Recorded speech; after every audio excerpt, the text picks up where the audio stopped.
I always forget where it is. Okay. Perfect. We are now recording. Yeah. Great. So just let people know that we are recording, and I think we'll go ahead and get started. I want to welcome everybody to this breakout session, Show and Tell Your Legislator. It is the South Carolina Library Association's Advocacy Committee update. And here to present with us is Virginia Cononie and Jonathan Newton. Jonathan Newton is also our ALA counselor, and both of them are librarians at USC Upstate. And Virginia, are you getting stuff started? Fantastic. I'm going to turn it over to you. Okay. Hey, everyone. It looks like we're gaining in the numbers as the minutes are passing. So thank you, everyone, for joining us. I hope you've had a good conference today, and I hope everything's been going well for you. I know this is a interesting time to not only be alive, but also be in front of the computer at different conferences throughout the year. So thank you for joining us today. Like Amanda said, I'm Virginia Cononie. I'm with the Advocacy Committee, and Jonathan Newton is the person on the screen. He's our ALA counselor. I was also our ALA counselor as well. I was just thinking back as to how long we've been doing this together, and it looks like, in my mind, I think a million years, but actually, I think it's been closer to 5 years or so, maybe, you know, through my counselor's term and now your own 4 or 5 years, I think.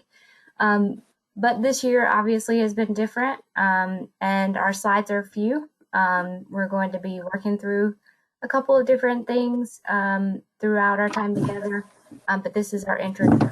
Show and Tell Your Legislator is a project that we're hosting and have been hosting since 2019. I'm going to be getting into that, but the first thing I want to show you is a picture of my baby. So this is her.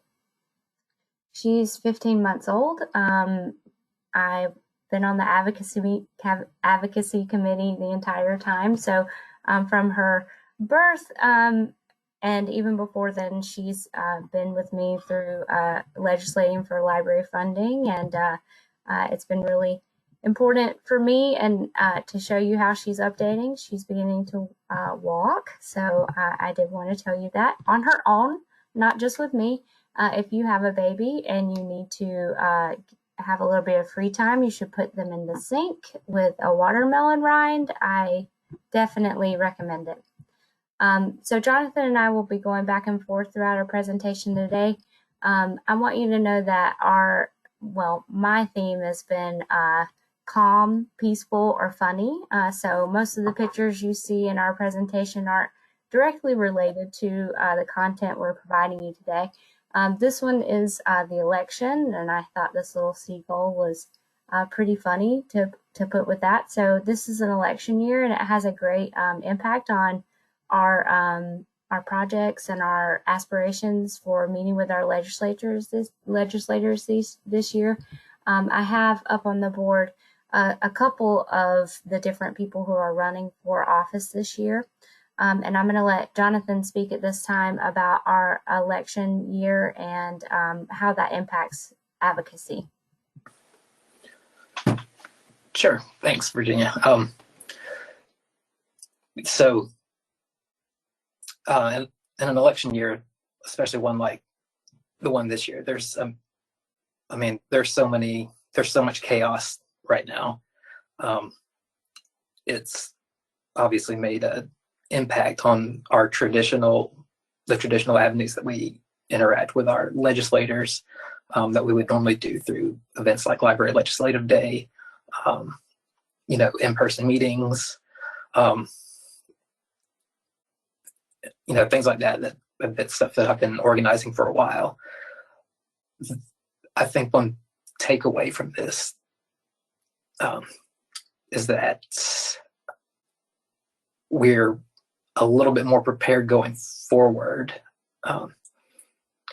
to sort of deal with advocating in this virtual environment, and especially after the election happens, it will be a little bit easier to get people's attention. So I'm very much looking forward to November 4th, and getting in touch with our current and existing officials, and starting from there to schedule some more events. And we'll talk a little bit more about those coming up. But yes, the double whammy of the major election year, along with a global pandemic, has made our traditional advocacy methods a little more difficult. Could you tell us a little bit about your experience as signing up for a poll worker volunteer? Sure. Yeah. That's something I was interested in doing. So I've signed up and trained to be a poll manager locally here in Greenville County. And it's, I would recommend if anybody has the opportunity to do that. Most counties need people. And with the amount of issues going on with, that's all over the news, the more people that can help make things run smoothly, the better. So I would definitely encourage your participation at the local level. Very good. Thank you. Okay, so we're going to push on.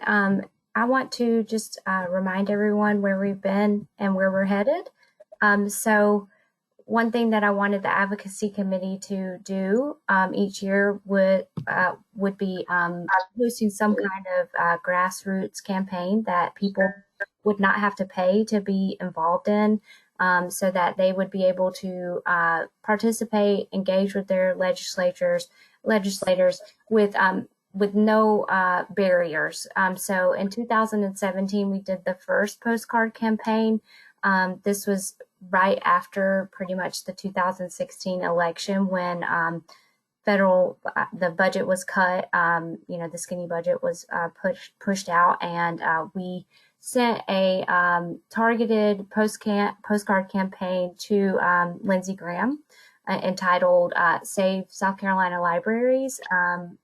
We delivered over 300 postcards directly to his office with a visit with about four of us to his Greenville office.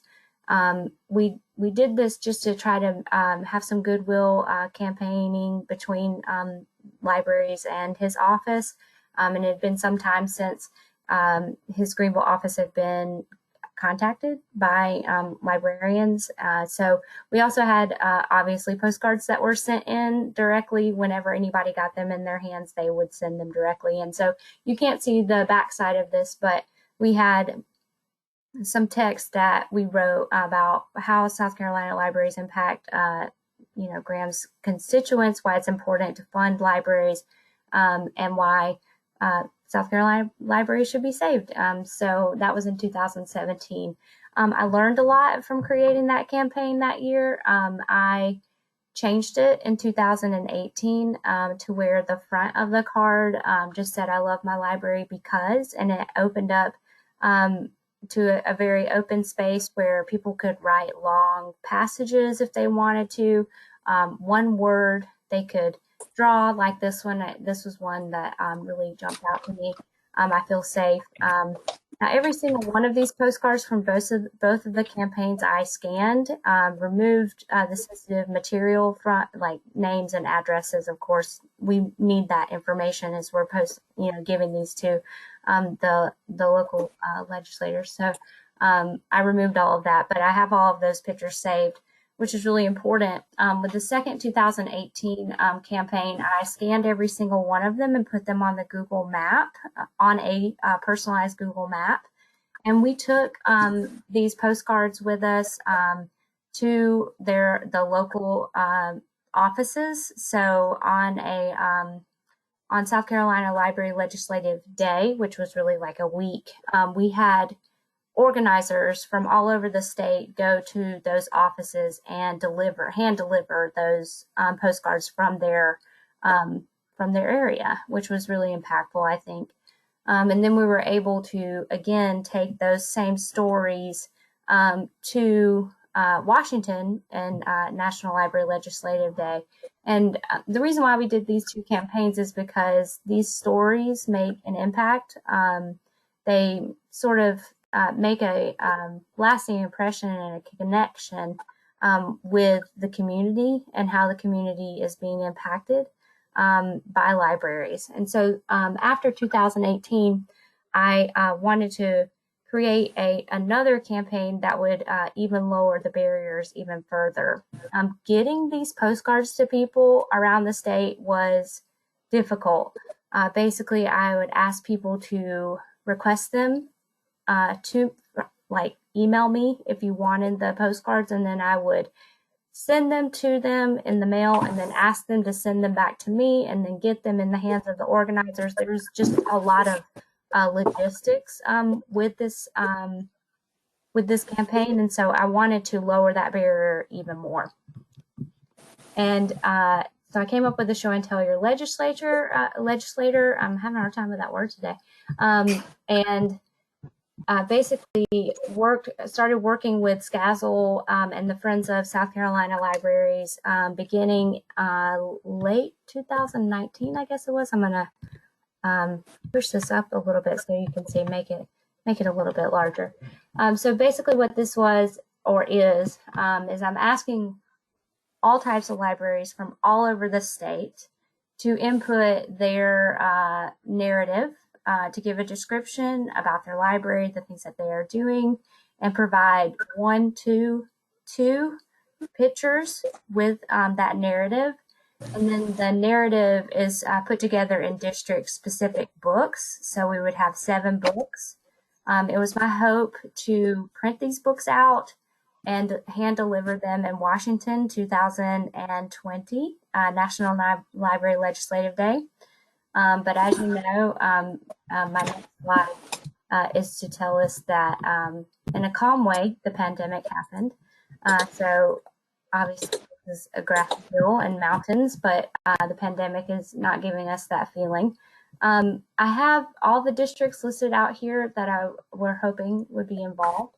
And then this really nifty graph that shows us all of the different libraries. When they input their information into the Google form, it immediately populates and shows you how many libraries have participated in your state. I will say early on in the pandemic, when I started, when I was working at home, I went through every single library in all of South Carolina and got all of their information in the hopes of being able to contact every single one, which I know sounds very aggressive, but I guess, it's late at night and it's the pandemic and you're like, what am I going to do? So I got to know a lot about South Carolina libraries' websites, which was really nice. I think gave me a little bit of insight about what people were doing during this pandemic time. But you can see that District 3 has 15 participants and District 2 has 18. So it's really nice to just be able to see how your district is doing. But I do want to show you a couple of the books because I have built them. The last time I updated them was around July. I'm full honesty here as to what's going on. But you submit your photo, and I can drop this link in the chat in just a little bit so that people can look at it. When I go back to the presentation, I'll do that for you. So you click submit your photo and it opens up to the Google form, which if people were not interested in filling out the Google form, they could email me directly. That's written here. My email is written in the details. So once you click that form, it's pretty easy. You just write the narrative, a maximum of 20 words, 200 words, which is a lot in all honesty. And then you can add your file. So let's take a look at one of the books or a couple of them. I have them all listed here. It was my hope that anybody could download these books, print them, use the materials. It's fully open for everyone to look at, to view, to print, to use in their own words. So this is District 1. So I also tried to make the front of them sort of representative as to where that district is on the state, and so that they would know. It was my hope to have someone from the district write a letter to each representative And just to kind of give them an idea about what's going on in their, district, and to give a voice to their district. In alphabetical order, I've put all of the libraries and the information that they've given us. It's pretty small, so I'm going to make it a little bit bigger so you can see. Now, SCLA has been a great help in this. Most of the libraries that have been submitted are from SCLA. So thank you, SCLA, for definitely submitting your stories. I am very thankful that they would give us this information. So that's District 1. Let's open up District 4. We got something in the chat. Thank you, Amanda. So this is District 4, which is my district. Again, I was hoping somebody would be able to write that letter. I've left a lot of white space. If you go back and look at the links, the reason why is because when new ones come in, I have to, move them down. We all understand that. I think this is a really great way for us to get some information to our representatives, and then to contact us. You know what's up with that. So what's up with this project? All right. To be honest, it's been on hiatus because I don't really know what's going to happen, obviously, in the next year. We also need to get past this election so that we know what who we're going to be sending these things to. So that's number one. We've got to get through November before we can decide how we're going to get this to anyone or who those people may be, if it changes or if it doesn't. So other than that, we have 3 ways to deliver it. And I kind of see it, it can also flex too. We could print this out, or we could print them out by district. You could have 7 different books, or we could just have one big book and then present that, which I think would be really good for the senators. So Lindsey Graham's position and Tim Scott's position, sending them the full book, I think would be really impressive, definitely with the letters included. But delivering it is still up in the air. Sitting here in October, I would think that ALA won't be holding National Library Legislative Day, and I don't think that it would be because of them. I think it would be because maybe Washington would not allow any visitors, but I'm not sure. That's just me, my uneducated assumption. So we could try to deliver these in person here in South Carolina, which I think is always really impactful for you to be able to see your representatives, staff people that are literally right down the street from you. So I think that would be a good option. We can send this packet through email, have it be more interactive, try to solicit some videos to put in on these PDFs. We can do that too. We could do all of the above. I'm cool with that. I'm cool with us trying to hit them as much as we can with these incredible stories. So I want you to know that I'm open to all of the different options. And I know that my friends from SCLA and Fossil will have some input on that to let me know what they want to do with it. So with that being said, we started this project, like I said, I think in the fall of 2019, but it will continue until May of next year. May is usually when we have National Library Legislative Day. And so I would like to put this project to bed, the first iteration of it at least, in May of next year. Does anybody have any questions about the project? I'm going to look in the chat. You can also come on board and talk to me with your video. Can I add something real quick too? Again, Virginia said a lot of times, what I had hoped is that I feel like we can preface all of our sentences with that because, nothing is like we intended it to be. But one of the positives of this project, extending it further, is that, I mean, the whole point was to tell, was to be able to tell our legislators our story. And our story has changed dramatically in the past 6 months. And we need to be able to show that when we're able to, deliver these narratives to our legislators. Mm-hmm. So please, I encourage y'all to, to look at these and, share this and think, especially within the past 6 months, to,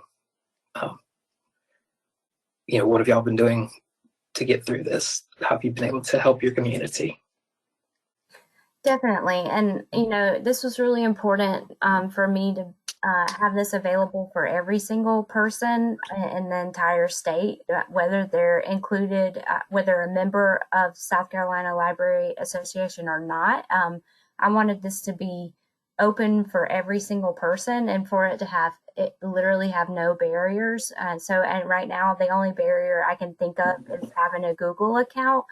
And so if you find yourself not wanting to go through that form, you can just email me your narrative and your photo, and that is fine. Like, you don't have to, because I know for some people, they might not have a Gmail account. So when they open that, it asks them to sign in.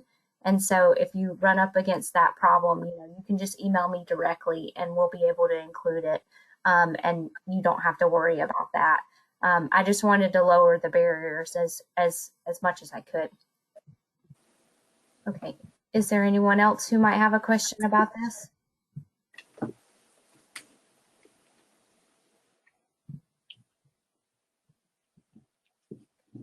I feel like I've been talking about show and tell your legislator for a really long time. And we have, it was supposed to have an end date of May this year, and that was changed.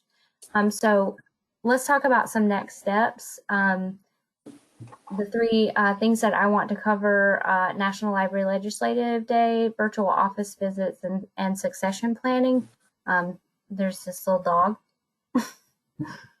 Okay, so Jonathan, will you talk about NLLD, please? Sure. For those of y'all who don't know, National Library Legislative Day has traditionally been a visit once a year to the state capitol that's organized by ALA. All the state chapters participate.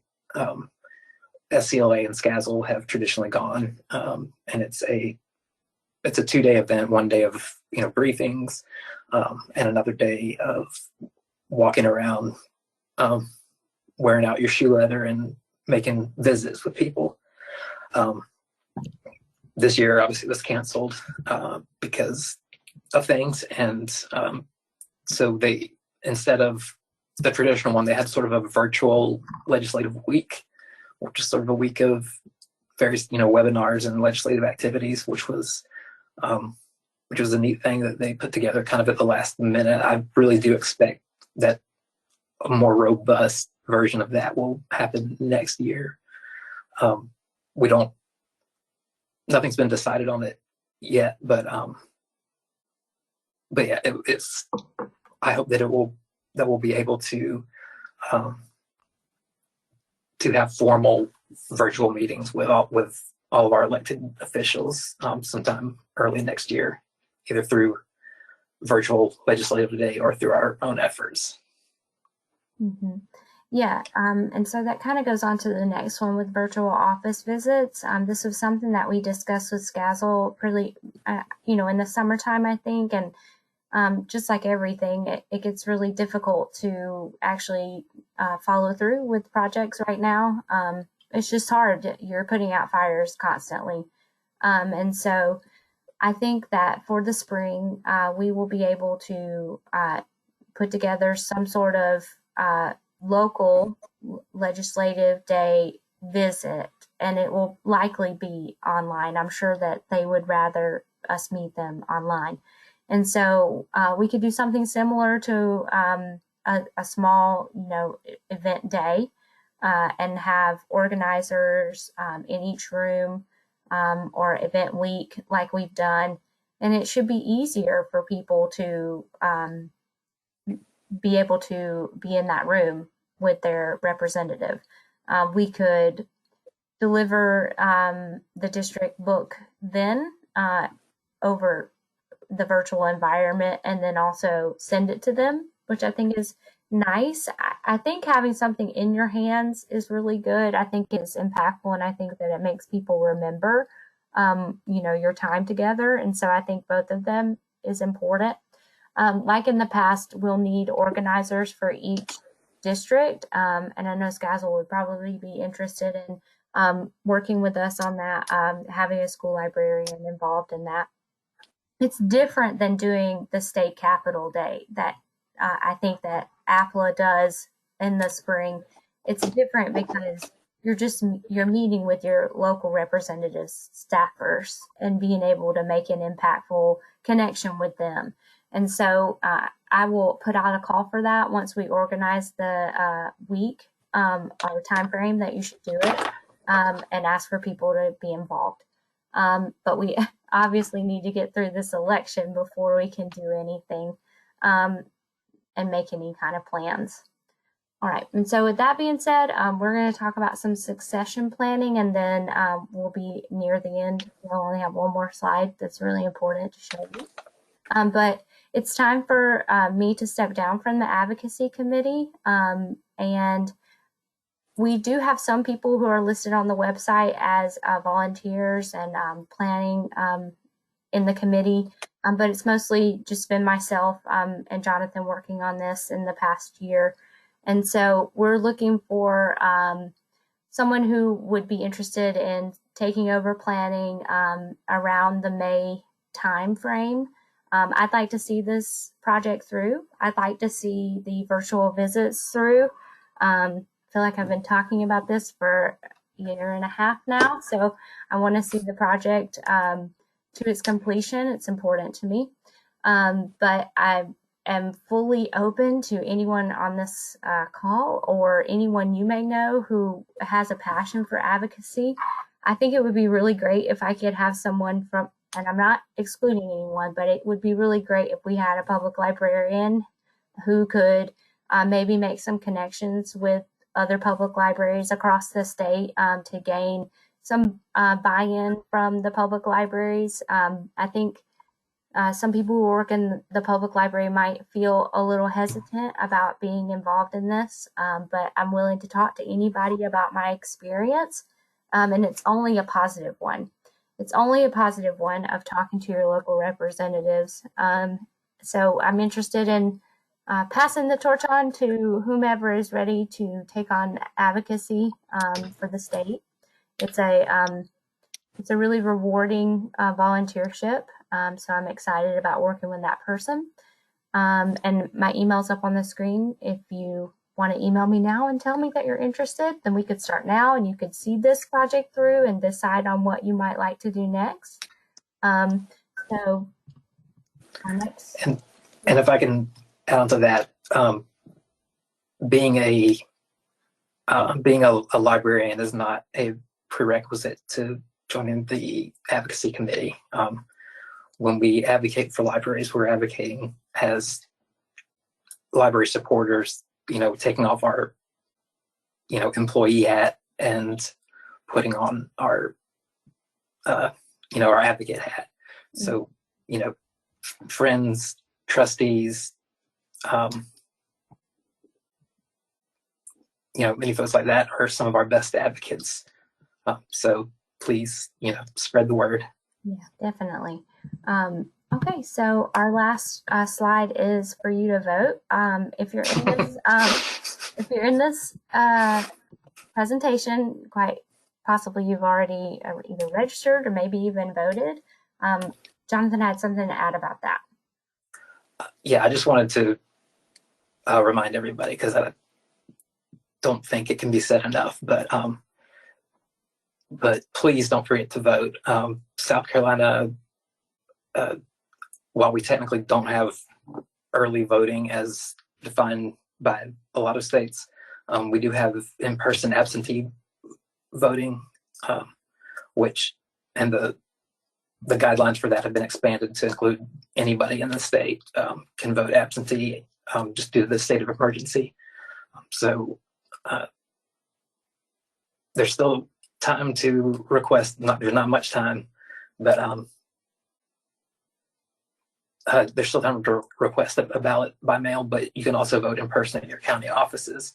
Some of them have weekend hours. I would call them. I would encourage your users, just remind them that they can vote early, absentee. If they haven't updated their voter registration information by now, that doesn't necessarily mean they won't be able to vote. But there will be people on election day and in the county offices that can help them through the process. So please don't forget to vote, and and do your best to remove barriers for your users, your coworkers, and your staff. Yeah, definitely. I didn't realize that anybody could just go and vote absentee beforehand. So that was news to me. I don't know if that's news to other people. It was announced September 16th, I believe. So it's hard to keep up. Okay, do we have any questions from the floor? I see something in the chat. All right, Tamara says it's very easy, so she highly recommends it. Please go ahead and you can go ahead and take that stress off of yourself, and you won't have to go the day of. It sounds pretty nice. They should have it like that all the time. Gosh, it felt so different 2016 being at SCLA after the election had passed. So, okay, do we have any questions from anyone? I'm sorry that this presentation is somewhat short. The reason why is because, we have a lot to wait on through this election, and then to see how the winter goes. And, ALA midwinter will be virtual. And so I don't know if they will, I hope, continue to have it in Chicago this coming June. So some of the planning for that is just, we're in a waiting pattern, and I just keep telling myself it's okay to say I don't know, and just wait. All right, any questions?